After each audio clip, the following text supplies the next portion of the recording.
Assalamualaikum warahmatullahi wabarakatuh. Pada pertemuan kali ini dilanjutkan pembahasan pada tema 2 subtema 1 pembelajaran 3. Adapun tujuan pembelajaran 1.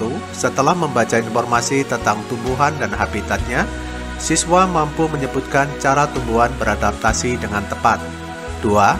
Setelah melakukan pengamatan, siswa mampu membuat laporan tentang cara tumbuhan beradaptasi dan melindungi diri di lingkungannya dengan benar.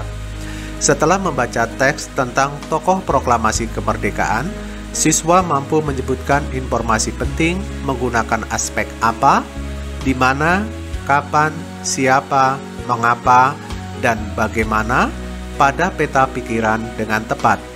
4. Setelah berdiskusi, siswa mampu mengembangkan informasi pada peta pikiran melalui tulisan dengan detail. Pada pembelajaran 3, hidup rukun merupakan impian setiap warga negara. Rukun dalam perbedaan akan memberikan kedamaian dan ketentraman. Ayo mengamati. Pagi ini, Udin dan teman-temannya sedang bekerja sama untuk mengumpulkan informasi tentang tanaman dan habitatnya. Mereka berdiskusi dan mencatat semua hasil pengamatan. Meskipun mereka berasal dari latar belakang yang berbeda, namun perbedaan tidak menghalangi mereka untuk belajar bersama.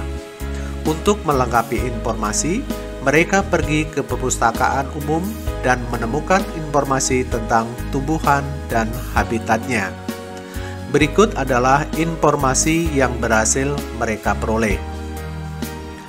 Bambu mempunyai ciri khusus, yaitu mempunyai bulu halus yang tajam. Bulu yang tajam terdapat pada batang. Bulu tersebut melekat kuat dan dapat menyebabkan gatal. Mungkin di antara kalian ada yang tahu binatang apa yang suka dengan pohon bambu ini. Panda adalah merupakan salah satu hewan yang sangat suka dengan pohon bambu. Tujuan beradaptasi untuk mempertahankan hidupnya. Adaptasi adalah ciri-ciri khusus yang dimiliki tanaman atau tumbuhan untuk hidup pada tempat atau daerah tertentu. Berdasarkan habitatnya, tumbuhan dibagi menjadi 3 jenis. Yang pertama, hidrofit. Yang kedua, hygrofit. Dan yang ketiga adalah xerofit. Hidrofit yang sebagian tubuhnya ada di permukaan air, akarnya berada di air, memiliki rongga udara dalam batang atau tangkai daun. Daunnya muncul ke permukaan air. Contoh tanaman ini adalah kangkung, kemudian teratai, dan eceng gondok. Hygrofit adalah tumbuhan yang hidup di daerah lembab. Tubuhnya terdiri atas bagian-bagian akar, batang, dan daun. Batangnya pada umumnya tidak tampak karena terdapat di dalam tanah. Daunnya yang muda umumnya melingkar atau menggulung. Contoh tanaman ini adalah pakisan, tumbuhan paku, tumbuhan kemunting, tumbuhan lumut, daun ungu, dan dedalu. Dan yang terakhir adalah xerofit, tumbuhan yang hidup di daerah yang kering. Tumbuhan ini memiliki daun tebal, sempit, kadang-kadang berubah bentuk menjadi bentuk duri, sisik, atau bahkan tidak mempunyai daun. Batangnya tebal dan mempunyai jaringan untuk menyimpan air. Akarnya panjang. Contoh tanaman ini adalah lidah buaya, kaktus, lilin gurun, pohon kurma, setawar, dan SP sansevieria. Untuk dapat bertahan hidup, tumbuhan perlu menyesuaikan dan melindungi diri. Bagaimana tumbuhan tersebut dapat beradaptasi dengan lingkungannya? Diskusikan dengan teman kelompokmu. Sekarang saatnya kamu menggali informasi lebih banyak lagi dari berbagai sumber tentang cara tumbuhan menyesuaikan dan melindungi diri. Kamu bisa bertanya kepada orang dewasa yang ada di sekitarmu, membaca buku, koran, majalah, atau dari narasumber lainnya. Pilihlah salah satu tumbuhan untuk kamu amati terkait habitat dan cara melindungi diri. Pergunakan informasi yang kamu peroleh untuk menambah pengetahuanmu. Tulis hasil temuanmu pada diagram flyer berikut. Setelah kalian melakukan pengamatan, kemudian kalian isi diagram flyer berikut ini, yaitu bagaimana cara tumbuhan menyesuaikan diri. Ada tumbuhan teratai, jati, eceng gondok, pohon cemara, bakau, dan kaktus. Berikut ini contohnya cara tumbuhan menyesuaikan diri. Kita mulai dari tumbuhan teratai. Teratai memiliki daun yang lebar dan juga tipis dan batang berongga. Kemudian tumbuhan jati, cara menyesuaikan diri adalah menyesuaikan diri dengan menggugurkan daunnya, di mana pada saat musim kemarau tentu saja persediaan air sangat kurang. Untuk mengurangi penguapan, pohon jati akan menggugurkan daunnya. Dan yang ketiga, bagaimana cara tumbuhan eceng gondok menyesuaikan diri, yaitu memiliki batang yang dapat menggelembung untuk mengapung di atas air. Berikutnya adalah tumbuhan kaktus. Cara tumbuhan ini menyesuaikan diri yaitu dengan cara memiliki daun seperti duri untuk mengurangi penguapan yang terjadi. Berikutnya adalah tanaman bakau, menyesuaikan diri dengan melakukan penyaringan garam yang ada di air. Dan yang terakhir adalah pohon cemara, memiliki daun yang runcing sehingga akan mengurangi jumlah penguapan yang terjadi. Nah, ini adalah contoh bagaimana cara mengisi diagram flyer dari berbagai macam tumbuhan dan bagaimana cara menyesuaikan diri. Diagram flyer berikutnya adalah bagaimana cara tumbuhan melindungi diri.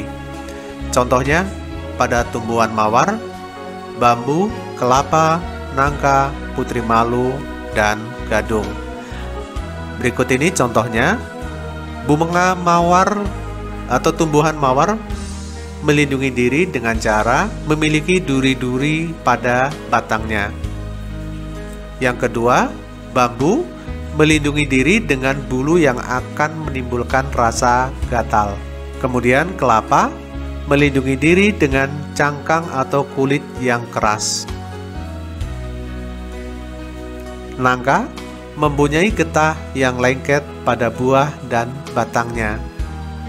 Putri malu mengatupkan ranting-ranting pada saat terkena sentuhan atau getaran. Yang terakhir adalah gadung dengan memproduksi racun di tubuhnya. Ini adalah contoh mengisi diagram flyer, yaitu bagaimana cara tumbuhan melindungi diri. Berikutnya adalah Proklamasi Kemerdekaan Indonesia. Proklamasi Kemerdekaan Indonesia memberi makna yang sangat penting bagi bangsa Indonesia. Sejak teks proklamasi kemerdekaan dibacakan, rakyat Indonesia memiliki negara merdeka, berdaulat, dan bermartabat. Tonggak sejarah tersebut tidak akan terjadi apabila tidak ada anak bangsa yang berani memproklamirkan kemerdekaan. Mereka adalah pejuang bangsa yang tidak boleh dilupakan. Berikut adalah para pejuang bangsa yang telah berjasa terhadap kemerdekaan negara Indonesia. Proklamasi. Kami, bangsa Indonesia, dengan ini menyatakan kemerdekaan Indonesia. Hal-hal yang mengenai pemindahan kekuasaan dan lain-lain diselenggarakan dengan cara saksama dan dalam tempo yang sesingkat-singkatnya. Jakarta, 17 Agustus 1945 atas nama bangsa Indonesia, Soekarno-Hatta.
Setelah kalian membaca teks bacaan tersebut, berdasarkan bacaan tersebut isilah peta pikiran berikut ini. Jadi kalian diskusikan dengan teman kalian, dengan kelompok kalian, bagaimana peta pikiran yang ada di dalam teks bacaan tersebut, yaitu dengan menggunakan kata apa, mengapa, siapa, di mana, kapan, dan bagaimana tentang proklamasi kemerdekaan Indonesia. Demikian pembahasan pada tema 2 subtema 1 pembelajaran 3. Kami akhiri. Wassalamualaikum warahmatullahi wabarakatuh.